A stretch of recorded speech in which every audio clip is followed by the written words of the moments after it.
സ്വപ്നങ്ങളൊക്കെയും പങ്കുവയ്ക്കാം, ദുഃഖഭാരങ്ങളും പങ്കുവയ്ക്കാം.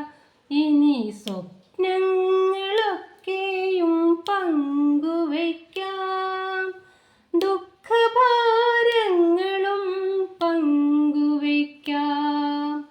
ആശതൻ തേനും നിരാശതൻ കണ്ണീരും ആത്മദാഹങ്ങളും